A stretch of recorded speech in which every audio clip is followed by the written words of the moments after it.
Exactly, I just said keep it quick. That's it. All right, welcome to TLC number 3. Learning intentions from today. We're going to share in our groups what hits have looked like in our classes. So the last two sessions have been revolved around using the high impact teaching strategies. So our first session today is about sharing with our groups what we've done. And if the SLT members can take just a couple of notes about anything that comes up that's interesting or shareable, that would be great, perhaps for today or for later on. We're going to also introduce Anne Bayetto's comprehension strategies to help us to improve reading in our classes. It's not as scary as it sounds, and we're following in the footsteps of Hellyer College, who actually implemented these reading strategies in 2019, so I've been looking at a lot of their work and implementing how successful it was there. At the end of today, hopefully you will select one of the 9 comprehension strategies and start thinking about how you're going to implement that into a class of your choice. But you will have time tonight to workshop and plan those and discuss those using some collaborative learning to work those things out. So sharing and reflecting hits, becoming familiar with the comprehension strategies, and then planning to utilise one of those to trial in your classes. Our hits, remember our setting goals, structuring lessons, explicit teaching, worked examples, collaborative learning, multiple exposures, questioning, feedback, metacognitive strategies, differentiated teaching. Congratulations to Elise, who replied to my email this afternoon, who correctly picked out that I'd missed out differentiated teaching and worked examples in my spiel on this afternoon. So well done, Elise, good work. What I'd like you to do now is, in your groups, do a little bit of quick sharing about what you have done in relation to the hits. Refresh yourself about those 10 hits. There are documents in your folder on your desk, so you can refresh yourself with what they all are and what they mean. I'm going to give you 8 minutes to think about that, collaborate and share what you've done. In Tasmania have asked us to focus specifically on reading, but it takes high impact teaching strategies to help students develop these reading and comprehension strategies. So the hits are very closely linked to what we're going to be doing today. Barack Obama. Reading is the gateway skill that makes all other learning possible. I'm sure that you all agree, no matter what subject you're in, no matter what discipline you're teaching, that reading something or comprehending something is really critical. And all of the studies show that the size of your vocabulary is the single best predictor of you being successful in school. So if you look at children's language, the greater their language comprehension of vocabulary, the better off they're going to actually be to be able to achieve success. So what's vocabulary? Let's all get on the same page and use the same language. Vocabulary is a combination of listening, speaking, reading and writing. And essentially most of the time you can't really segregate those things. You use them all interchangeably in the classroom at all times. You use bits and pieces of one, you're listening for instructions, you're speaking, you are reading and you are writing at various times. So our vocabulary is a set of familiar words within our language, and children develop it with age, and it's a really fundamental tool for communicating and acquiring knowledge. We as teachers need to engage students in reading quality material that reflects what real life adult readers do.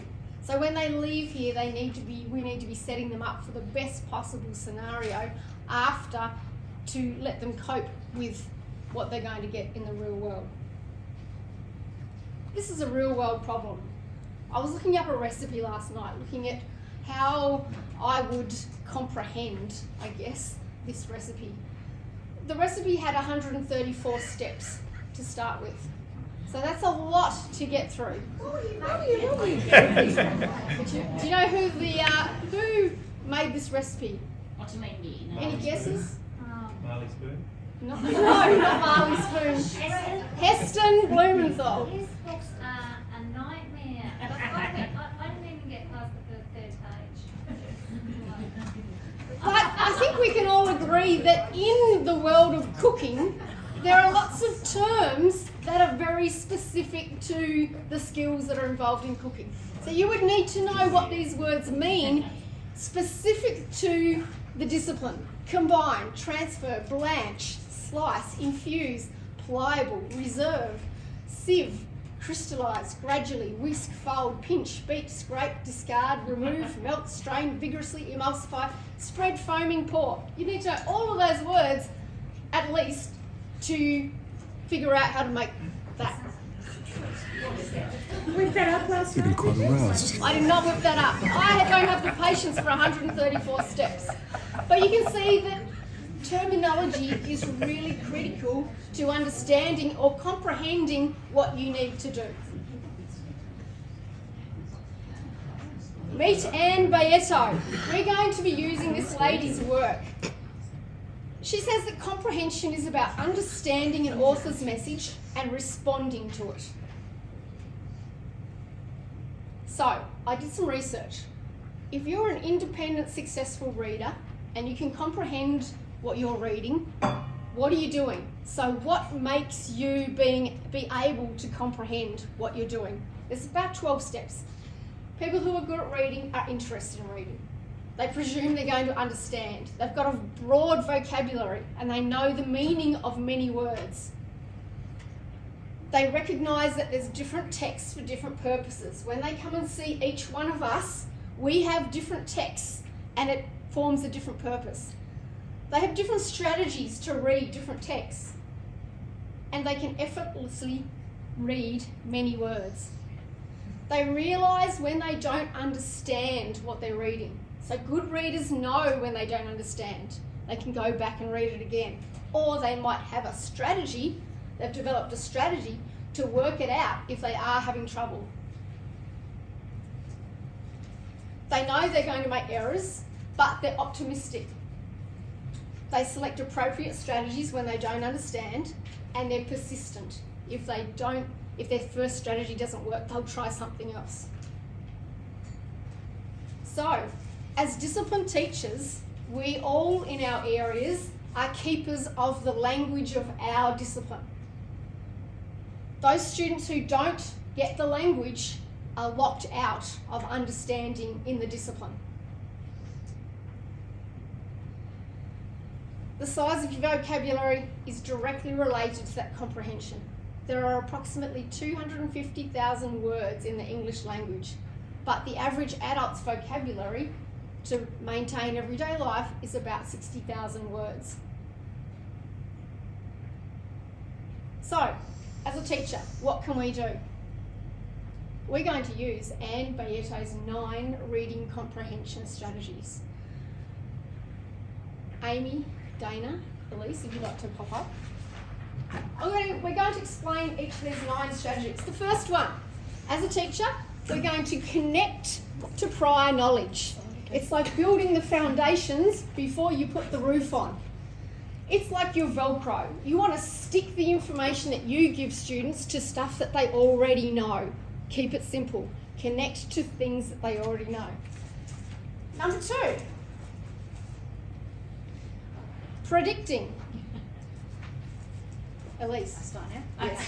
Okay. Predicting's fairly simple. You guys probably do a whole lot of predicting in your classes already when you first start a unit, or it might be when you come across something that's unfamiliar. So it might be an unfamiliar piece of vocabulary.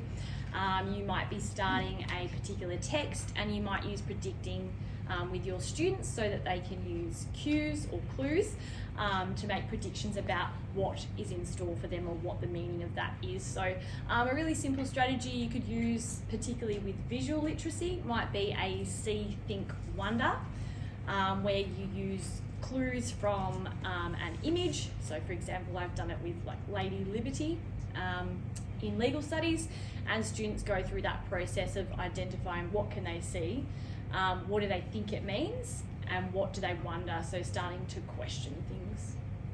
Thank you. Number 3, determining importance. Yeah, so determining importance is actually something we're probably teaching without realizing that we are.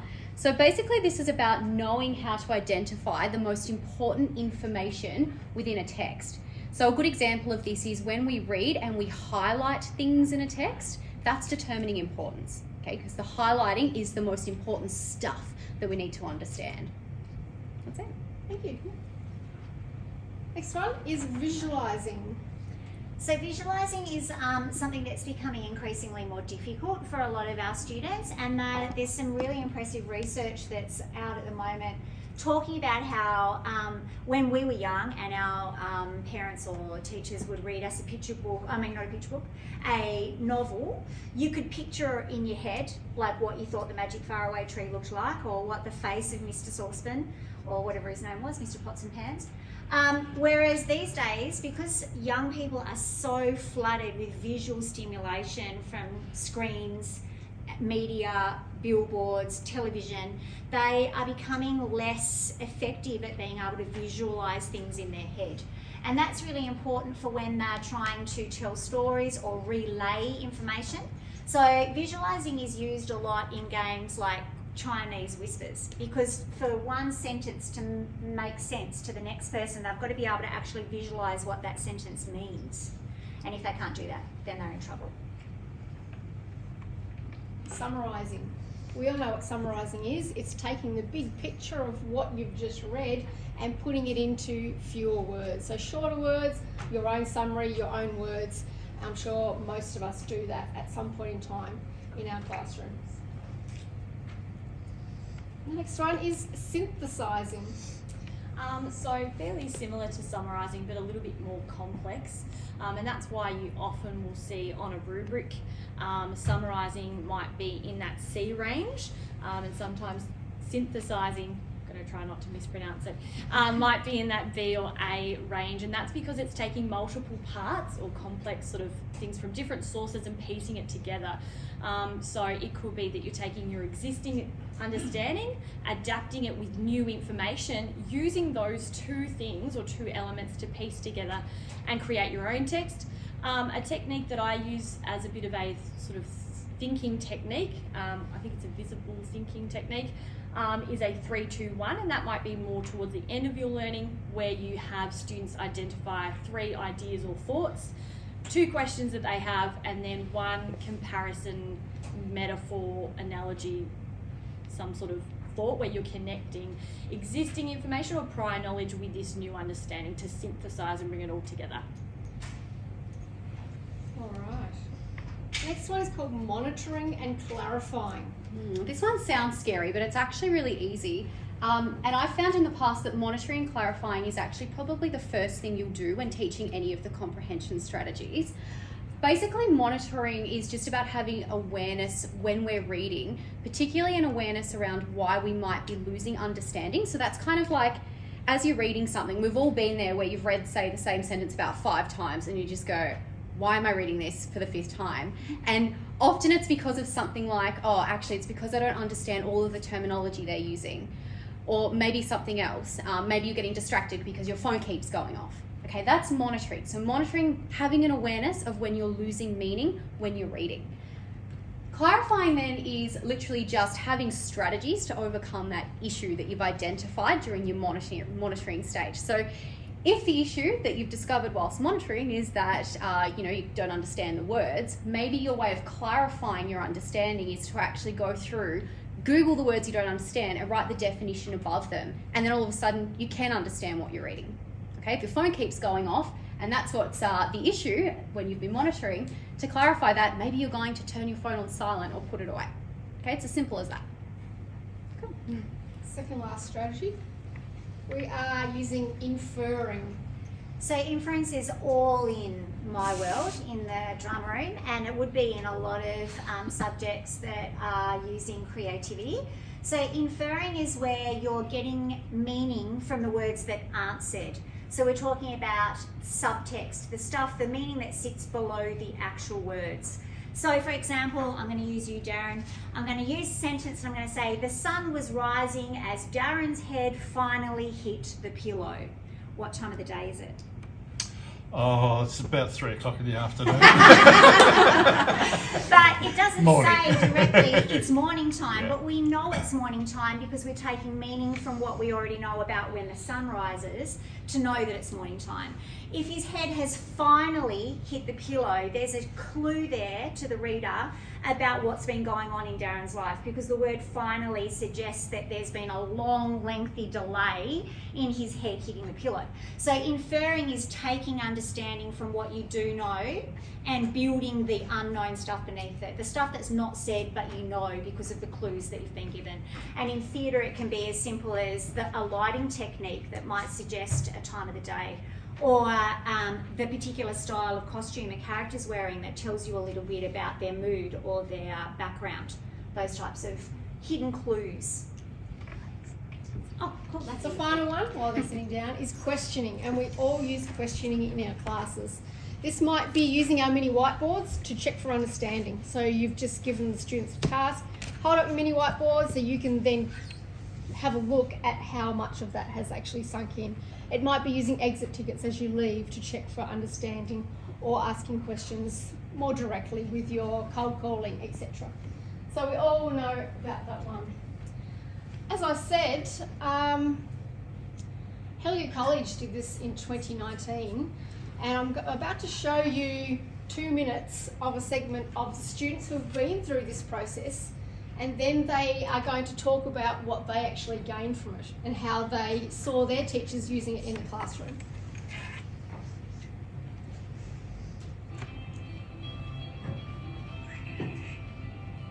Looking at how we provide reliable sources, being able to grab sources really quickly and effectively that are reliable and useful. So basically this morning we went through our booklets and we highlighted words that we didn't know and we wrote it up on the board, so then if other people didn't know it and we didn't know it, we can like go through that as a class and then we have a better understanding, so then it's easier to answer the questions. We have a list on the board and we want to read through things, find words we don't understand, and we write them down, we go through those over time. So at the moment I think we've got 3 on the board from this time. Like one of the menus actually had quiz on it, didn't it?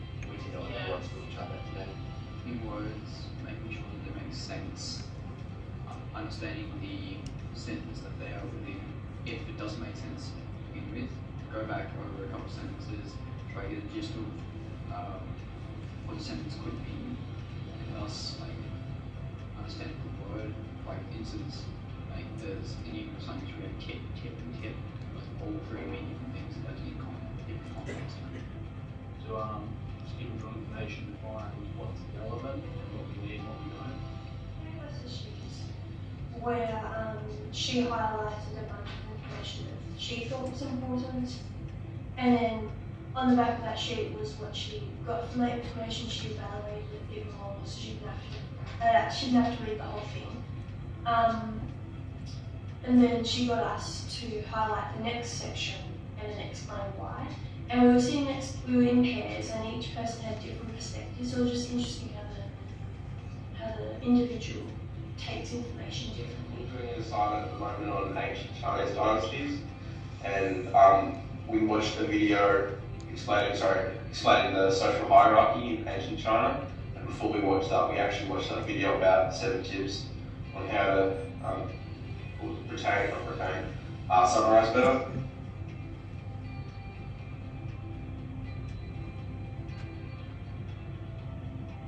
I am like reading with hand, I'm actually circling as I go, things that are important, and then if I don't understand something, I wait, and yeah, now it makes sense. Basically go over the jargony words or words that are related to the sector that we are in, and going over them so that we understand them and can better clarify them when we need to.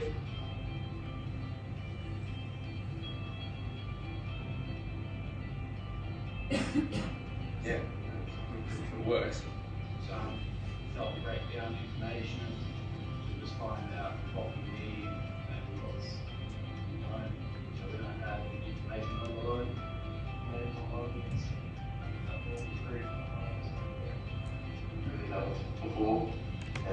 this help in other classes as well? Yeah. And I suppose we use it in other classes as well. It's something. Okay. Overwhelming, a yes. So you can see the impact that some of those strategies that teachers had used for a term had on those particular students. On your desks, you get to do some talking now. You have a sheet which aligns how the HITS and the comprehension strategies fit together. That's not set in concrete. You might think of other ways that Bayeto's strategies might fit in with the HITS. So you have 2 pages of that. What we'd like you to do is think about those 9 comprehension strategies. That's a lot to take in. There's some information that your SLT leader has. So there's some research you can read if you'd like to take that home and read it later. There's a summary sheet of the 9 comprehension strategies that you will all be given. Plus there's some in-depth sheets as to how you could actually use each of those strategies in your classrooms. So you have a wealth of information. Your SLT leader can guide you through that. SLT leaders, if you can just jot down, if people come to one of those decisions, if they're going to focus on one, just jot down there's a sheet in there that looks like that, which one they have chosen. There's some exit passes as well, so I'll leave you alone for 15 minutes or so.